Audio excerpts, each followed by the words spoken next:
Good evening and welcome to Greater Somerville for March 24th, 2015. I'm Cayenne Anderson. Tonight, we are going to take an in-depth look into an important topic on the minds of many, the development of Union Square. Master developer US2 Associates' recent proposal of 525 residential units in lieu of commercial development on what is known as the D2 block has received significant scrutiny from local community groups and lawmakers. As Somerville struggles to increase its commercial tax-based revenue, many have argued this proposal is a blatant disregard to the community planning process as well as the long-term economic vitality of Union Square, as residential property generates significantly less tax revenue than commercial tax base. Our guests tonight are no strangers to this topic. As a longtime Somerville advocate and a representative of Union Square Neighbors organization, they are here tonight to walk us through this complex issue, provide feedback on possible next steps, and to strongly encourage the community and City Hall to stand up against this proposal to fight for the future and long-term community vision of Union Square. So please join me in welcoming for their debut appearance here on Greater Somerville, Bill Shelton and Tim Talun to the show. Welcome to the show. Thank you kindly. Thank you, Kaya. Here we are. So this is obviously something that we are all very passionate about. So we don't even, I normally get into the kind of who's who, why they're here, but I think tonight's focus is really going to be on this really significant topic. I will just mention briefly, you are a longtime Somerville resident, 27 years. And you've been at the Somerville Times as columnist for 10. That's correct. And you are an expert on a lot of things because you are involved. I see you at almost every meeting. Well, which is good. You're active. it's better than the alternative. This is true. This is true. All right. Okay, and Tim, you, on the other hand, not quite as long, but 9 years, so almost there. Almost to the decade. You've been on the Summer Vision Steering Committee, which is a critical thing, Somerville Bike Committee for 5 years, and you're a founding member and the chair of the Union Square Neighbors organization, which are dedicated to making Union Square an even better place to live, work, play, and raise a family. If you can afford it. If you can afford, well, this is topical, this is interesting, this is true. So interesting as well, you are also an architect, as am I. So you work at Elkus Manfredi, but you've been there and you work on a number of large urban developments. So this is something that obviously you're quite passionate about and professionally knowledgeable about. So, so one of the things we wanted to go over very quickly, because I think there are a lot of people at home that probably don't know what this project is about. And it really has a long history. So let's just break it down. So basically, I think everybody knows that the Green Line station is coming. It's going to be coming to Union Square, hopefully by the end of 2017. And because of that, there's been a surge of kind of development or potential development coming down the way of Union Square in anticipation of that Green Line coming. But you guys can maybe go into a little bit more detail in terms of Union Square has had a number of plans, a number of studies and such to really kind of anticipate this spread of growth we're having. So maybe we can talk a little bit. I think it was the revitalization plan was the first thing, and this is like, look at that little history. You want to take this, Tim? Sure. So the Union Square Revitalization Plan designated several parcels in Union Square for redevelopment. It didn't set out what should happen on those blocks, but it set out those parcels for redevelopment and set the stage for the designation of a master developer in Union Square. Okay, so it looks, this is the main map, and just to orient people, most people know where Target is, see the right-hand side.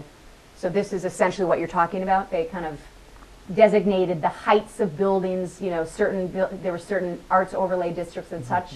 Well, it looked broadly at this area, designated specific parcels for redevelopment. It didn't say what should happen there or should not happen there yet. It just said something should happen there, and there's going to be a developer that's going to do that. Okay, and this was a few years ago. But I mean, in terms of like, if you're looking at this image, the brown and the orange, obviously, those are 135 maximum height feet building. So, you know, it shows the density, if you will, 135, 100. So you've got a considerable amount of development there. Yeah, so this is a zoning map, and it shows the different zoning areas in Union Square. The areas are categorized by allowable building height, ranging from 55 feet in the center of Union Square to 135 feet around the existing Target and in Boynton Yards. Okay. And so then, a couple of years later, the city embarked on another study, which was more for long-term vision of Union Square, and that's called Summer Vision. And that was a comprehensive plan from 2010 to 2030. Like, what does the community want to see? And they did a series of meetings. I think I saw all you guys there. A number of people participated over these. This is in 2012 that they issued this. So could you tell me a little bit what came out of this? It kind of was it like a stepping stone from the revitalization plan? So basically, well, they're really two separate documents. The Summer Vision was a comprehensive plan for the city as a whole. And it laid out some broad goals, some goals for growth, for new housing units, for commercial development and open space. That's what that says here. And 435 specific goals related to the more qualitative aspects of that development, how it feels, what people want to protect about what they value today, and the change that will bring an even better future. And this slide is important, if only because we'll probably reference it later in the conversation. But one of the visions of Summer Vision was, you know, a number of 30,000 new jobs, 125 new acres of publicly accessible open space, 6,000 new housing units, 1,200 of those affordable, as well as, and then 50% of the new trips of transit, biking, or walking, encouraging that. So these are critical because if I'm not mistaken, Union Square and the development that's going to be happening in the 7 parcels that are up for grabs, the 12 acres, is basically 20% of some of the development numbers. So this is the master plan of kind of Somerville, if you will. And then, you know, as we walk our way into Union Square, we can talk about why what's happening in Union Square is very critical, because it essentially is a large portion of this goal. And so this just shows a little bit more about, so all the blue dots are where the Green Line stations are going to be, or potential developments, and then you've got Porter Square and that. The Summer Vision plan is fairly elegant, I believe, in that it takes a great deal of complexity and makes it fairly simple and understandable. If you look at this map, the green portions are largely residential neighborhoods, and they are designated as neighborhoods to conserve what's there. And many residential neighborhoods have suffered from having outsized developments forced on them, often to over the protests of the neighbors. The blue areas, as you point out, Cayenne, are largely around transit nodes, and those were called enhance areas, and where you would see a significant amount of commercial development, but not nearly as much as the yellow areas, which are called transform.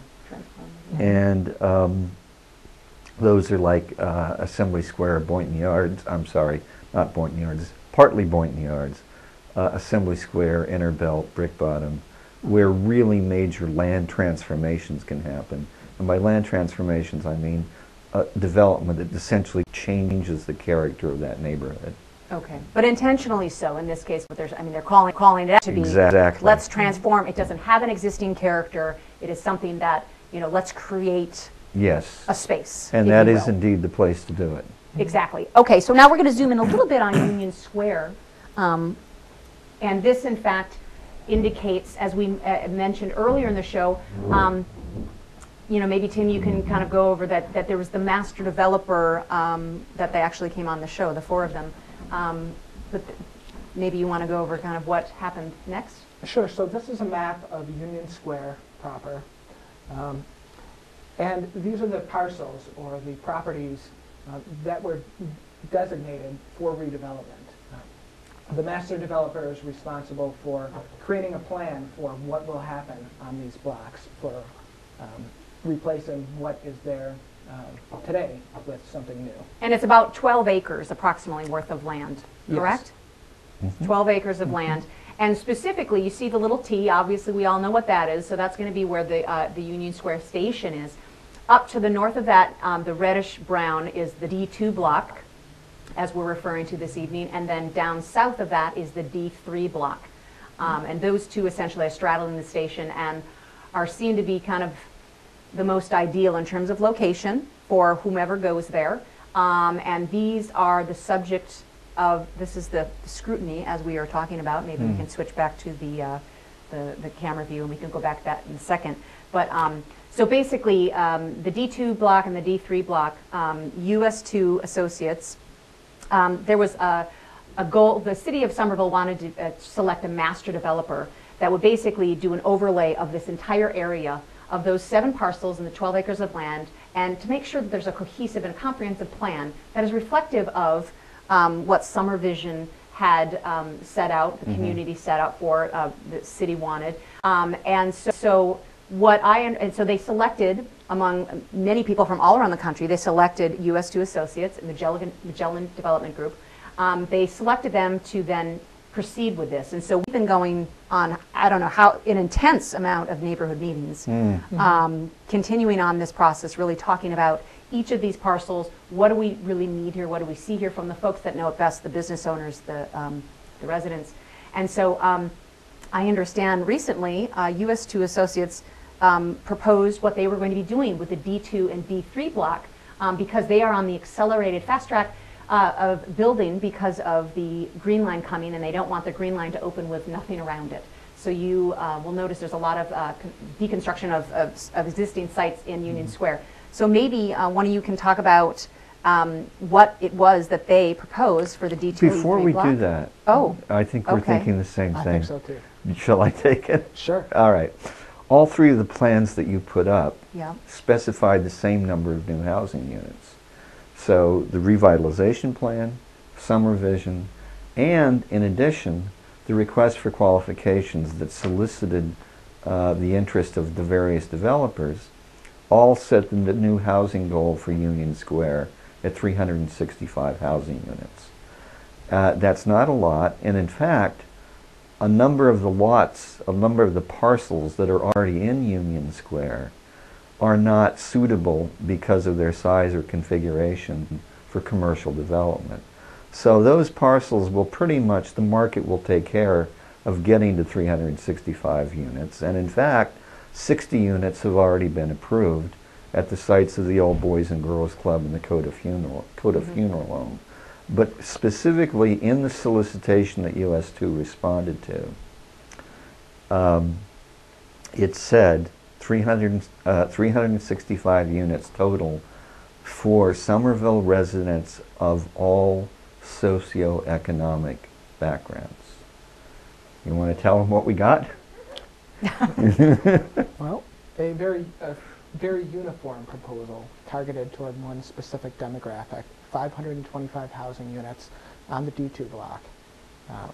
But I just want to step back for a moment and again talk about the process. When the master developer, when US2 was first selected and this process was announced, many of us in Union Square were very excited because the promise of this process was that each parcel wouldn't be developed individually.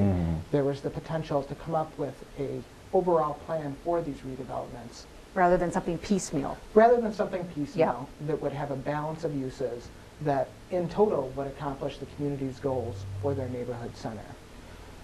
There is no master plan for these parcels yet. The development of the D2 and D3 block is proposed, 2 block in particular is being accelerated prior to the creation of this master plan. In parallel with all this work with US2, the city is also in the process of creating a master plan for the broader Union Square, which they call neighborhood plan. This plan, well, a process that has a lot of promise, has also not yet been completed, and this development is being advanced ahead of that. Well, I think the questions that I've received from people is that, you know, we're having this neighborhood plan, we're doing all these meetings, but you're right, there seems to be a slight disconnect where, you know, you're doing this, but the information that's being generated at these meetings is kind of not even, you can't get it in. I mean, you know, that just seems like, I mean, I understand why they're doing, obviously with the Green Line coming, they have to accelerate that development. But you had mentioned that they're targeting millennials, correct? Mhm. And I have nothing against millennials. They're great. I'm The friends with many. The housing is targeting millennials. The housing is targeting millennials It's where with a it's price point that's quite, one would assume, quite high, quite correct? high. And it's worth noting that millennials are already the largest age cohort in Somerville. 44% of the people who live here already are millennials. We have the second highest proportion of millennials in Somerville of any city or town in the country. And yet the rationale for the developer is that they have to build housing for millennials if they want to attract commercial development. In fact, the market consultant that the developer retained gave a very interesting presentation in which one of the virtues of Somerville that she highlighted was the presence of millennials, and when asked a direct question as to what she's hearing from the kind of tenants that we want to attract here in terms of their objection to coming to Union Square, she said there are no objections except there's no space for them to move into. Well, I think one of the questions that it makes, for me, the D2 and the 2 and the 3 block, you made mention of this briefly, like the parcels that are there, the 7 parcels, there are some ones that are just not conducive to commercial development, to large-scale commercial development. So what maybe some people at home don't know, so I'm just going to go over that real quick, is that Somerville, and you know a lot more about this than I do, but like Somerville, it needs to increase its commercial tax base because we don't have a lot of commercial space as opposed to what we're getting for residential. And residential taxes don't generate as much as the commercial taxes do. But they do generate 3 times the cost of the city. The commercial property does. In terms of infrastructure and stuff like that, right? In terms of schools, in terms of security, public safety, in terms of maintenance and infrastructure. But see, one of the arguments that I've heard is that if they're targeting these millennials, then in fact these people have statistically been more prone to move outside of Somerville once they have children, and so therefore the infrastructure and/or school systems are not applicable, which I find that a little bit presumptuous, right? To say that these people will move in but not want to stay. It's historically that's been the case, although fortunately in the last 10 years that's been changing.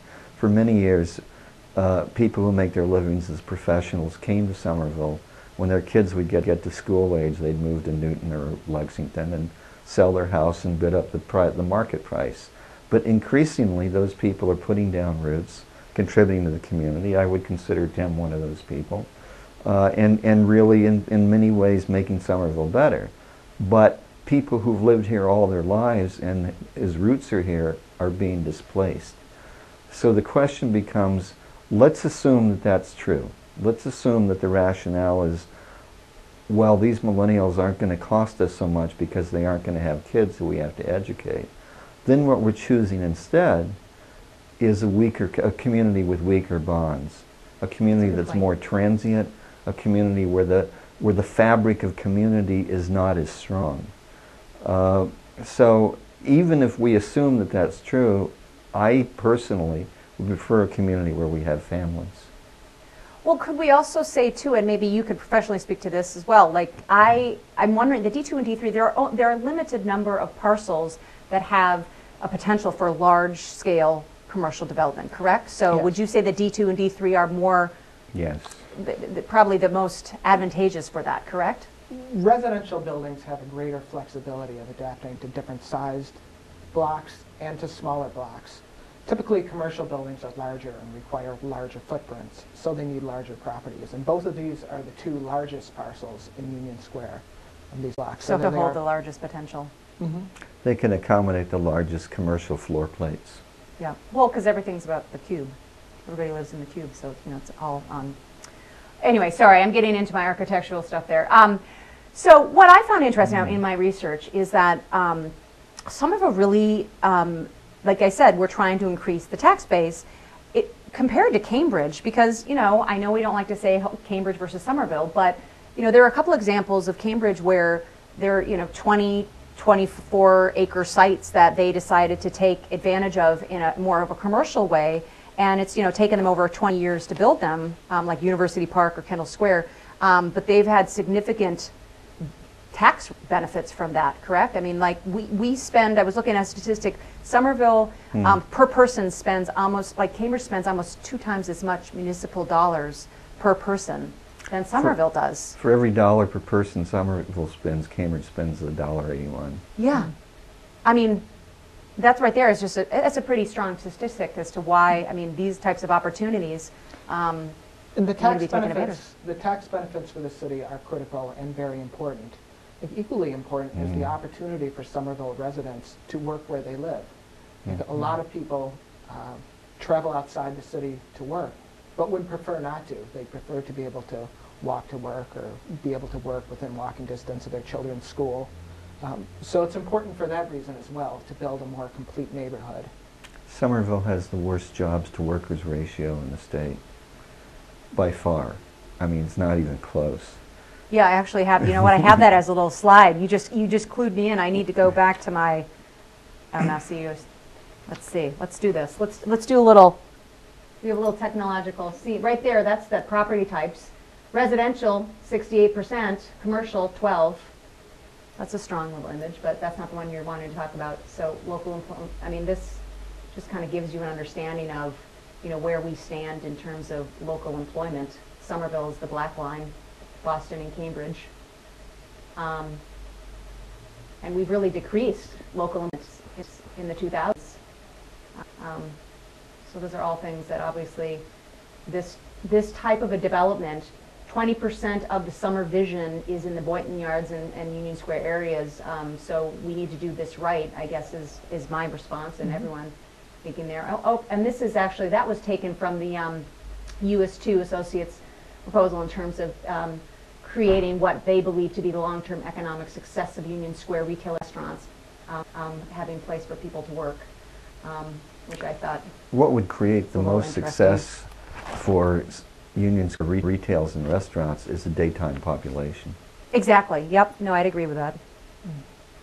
It's also worth noting that the development that Union Square has already seen has been predominantly or all residential, and residential on properties that previously had commercial uses.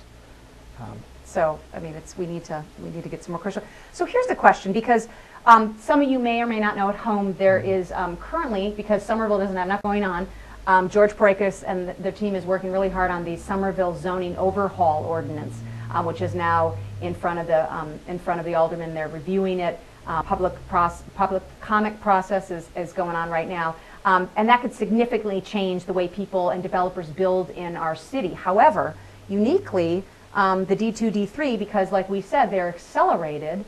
Are they going to have to adhere to these? Is it going to be better for us to have the new zoning? Is it like what's better for us? I think it's not clear yet because that hasn't been demonstrated. An overall plan for these parcels and various scenarios, different options for the parcels have not been presented to the public yet. So it's difficult to say the influences. But I just know that this specific overall has certain standards in terms of open space, what have you. So obviously that, you know, hopefully it catches up. I just want to make sure that they're held accountable. I mean, my point is that if we're starting this out this way, you know, we still have a long way to go. Like, this is a process, folks, that's not going to be done overnight. But these parcels in particular are going to, in my mind, set the kind of standard for what we're going to see in the future. Is that a little too strong? I'm a little passionate about this, can you tell?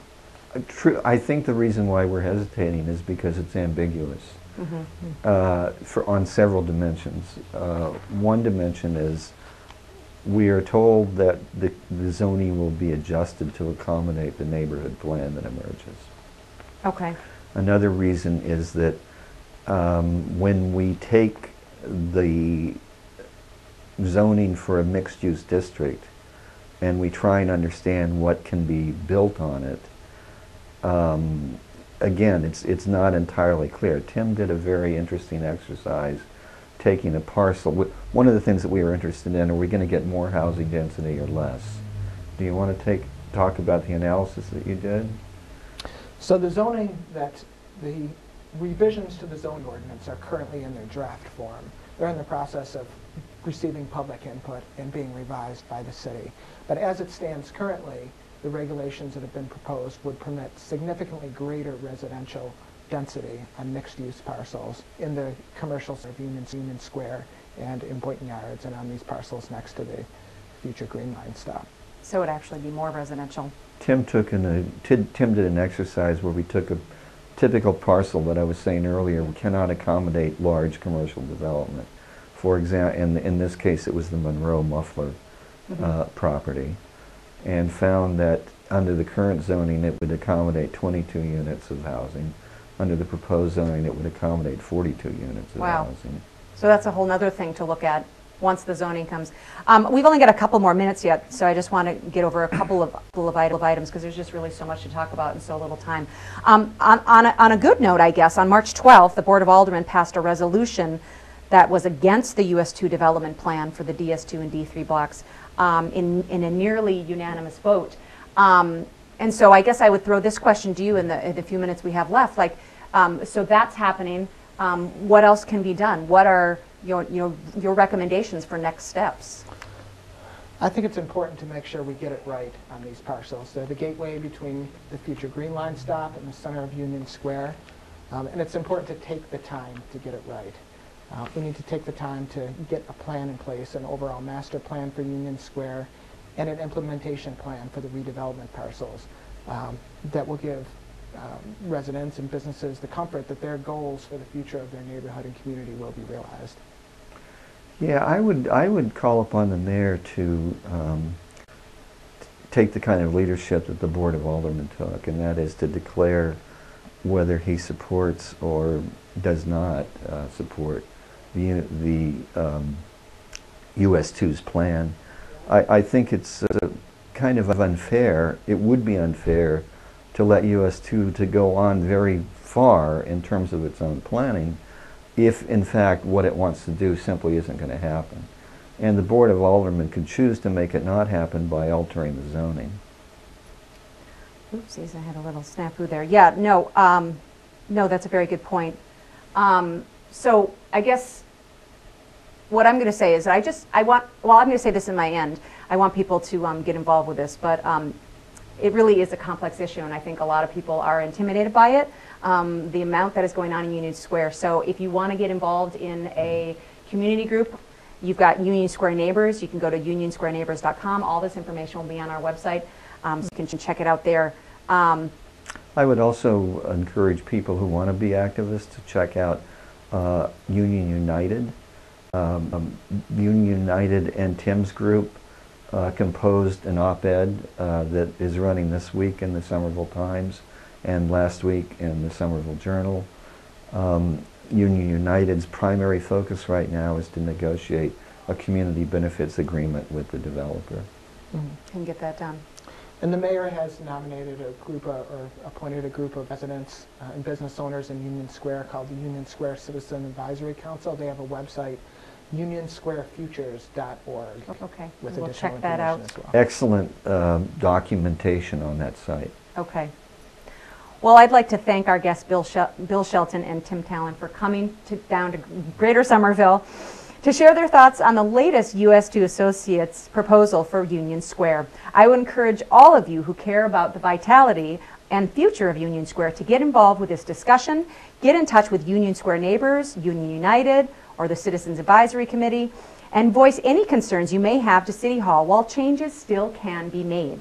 Let's maximize the long-term potential of Union Square and hold on to its vibrancy and diversity for generations to come. That does it for us tonight. Thank you to the viewers at home for watching. Until next time, stay safe and stay informed. Good night, everyone.